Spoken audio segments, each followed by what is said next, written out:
Yo, what's up? I'm Ace, and I just finished watching Masamune Kun's Revenge, like dead ass right now. So here's a video on it, I guess. I will be spoiling both season 1 and 2 of this anime, so if you haven't watched it, I'd say to go check it out. It's a decent enough show, and it's not super long or anything, so if you have time to kill, might as well check it out. But yeah, I first watched this like 6 years ago-ish, like around the time when it first aired. If not when it first aired, at least like close-ish to that time frame. It had been a while since I watched it, but I do remember just having an overall positive outlook on the show. This was always a show I thought would be cool as fuck if renewed, especially with a cliffhanger or like teaser thing at the end of season 1, and that kind of just held up on rewatch too. I enjoyed it mostly up until the end of the first season. The anime starts off as this basic-ish enemies to lovers kind of show where we follow Makabe Masamune and Adagaki Aki. Long story short, Adagaki rejects Masamune's confession when they were kids because the dude was fat as fuck.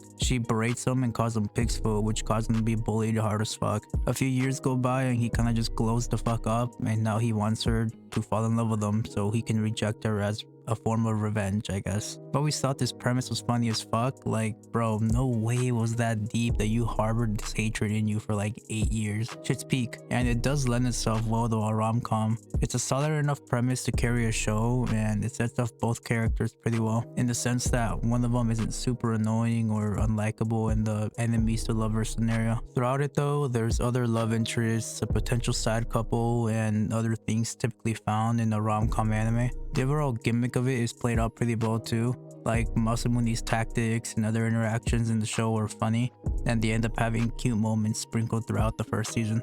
I've watched it both sub and dub, and honestly they both kinda hit. Preference wise, I would say I enjoyed the dub a bit more since it just comes off a bit funnier to me with the English voice acting. It wasn't like terrible voice acting or anything, I just think they did a good job. I like season 1 a lot. My only real complaint for it would be Gasso. I get that the point of him is to be an antagonist and annoying as fuck, but I kinda don't care, dude. He was just lame as fuck to me. Basically the entire conclusion portion of season 1, I was kinda just like, why?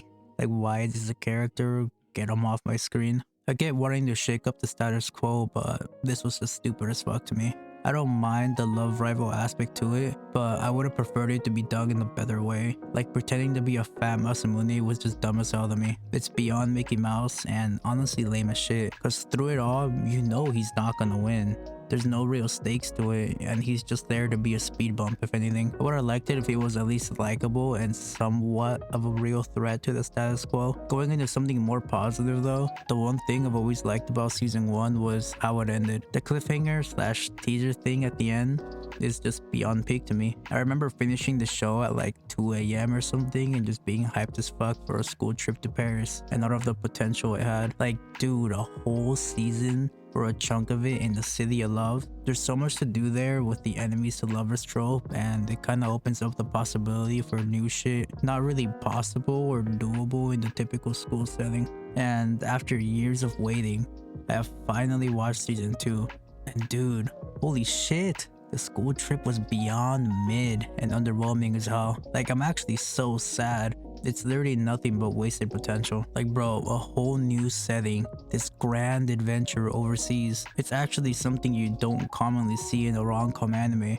at least not in any of the ones I've seen. There's so much to do here, but instead we get like 1 episode, maybe 2 max. I'm kind of blanking on it, but it was ass. All we did was follow some random new character who's a massive weeb and help them write manga. Like, bruh, it's not even like a recurring character or anything. She's kinda just there for this and we never see her again. Like, she's actually not important, and I don't get why this was a decision that was made. Like, bro, there's no way I waited years for this. It probably wouldn't have even been that hard to appease my expectation for this, to be honest. Like, literally just do cute shit in Paris, or like just have more than 1 episode in the location. I was hitting on the love rival for season 1, but like, imagine one here.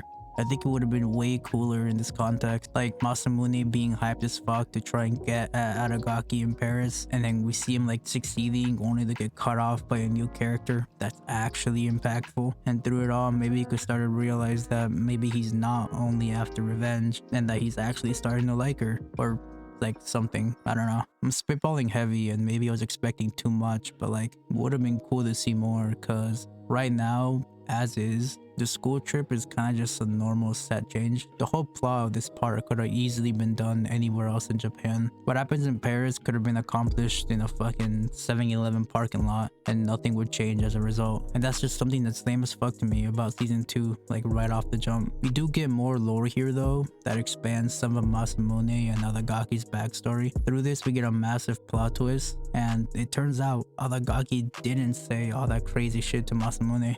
It was her maid, Yoshino, and Masamune mistook her for Aki. Like, I don't even know how to feel about that, to be honest. Like, that's a whole thing to unpack. I'm a little bit iffy on it, so I'm gonna just say it kind of leads to another criticism I had for season 2, and that being that the show is kind of just super complex and drama driven for no reason. Like, was the enemies to lovers shit so stale already? Did we just run out of ideas midway through season 1? In the first half, it's like plot twist after plot twist after plot twist. There's the Yoshino revelation, and then directly after that, it turns out Goso's actually a girl, and she's posing as a dude to trap Aki for money because their sibling is sick and in a hospital. And through it all, we throw away the revenge part of the show, and it kind of just turns into a normal, watered down rom-com the rest of the way. And I kind of just don't get why.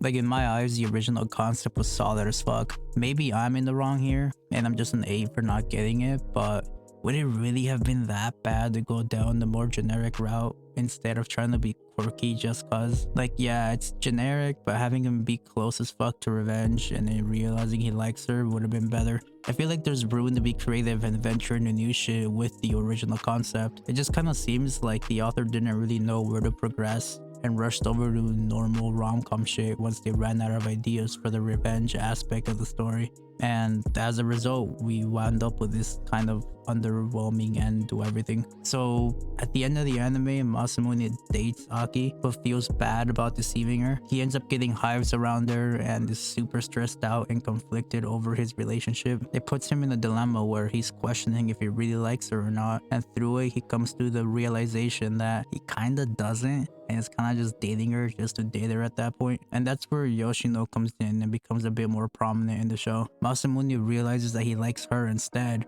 and that their feelings are pretty much mutual, but they can't be together because of the maid-master situation she's in with Adagaki. The author went crazy here and set up a solid-ass dilemma in my eyes. Yoshino or Adagaki?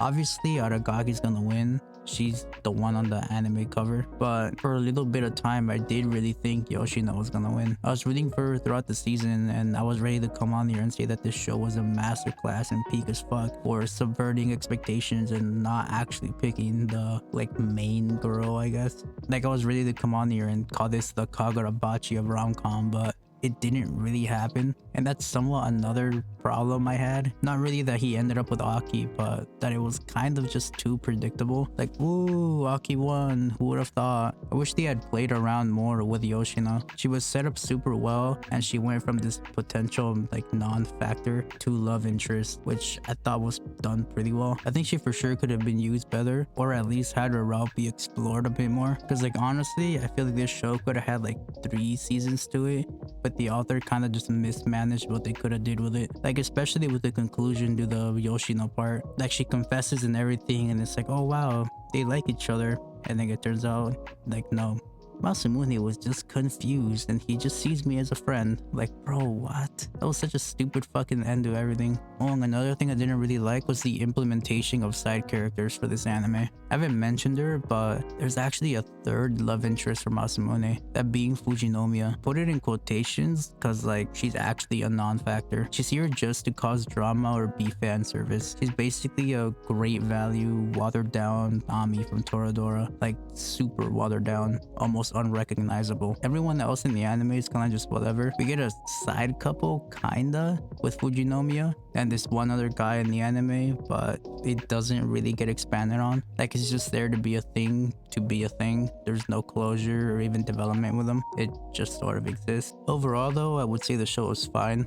It's fun and the interaction between characters is pretty dope, and carry the fuck out of the show. Masamune, Adagaki, and Yoshino are goated, but like I said, some of the story elements and its overall progression were puzzling as fuck to me. Not because it was like, oh my god, this is so complex, I don't get it, but because they were kind of just ape decisions. Like, bro, be a human.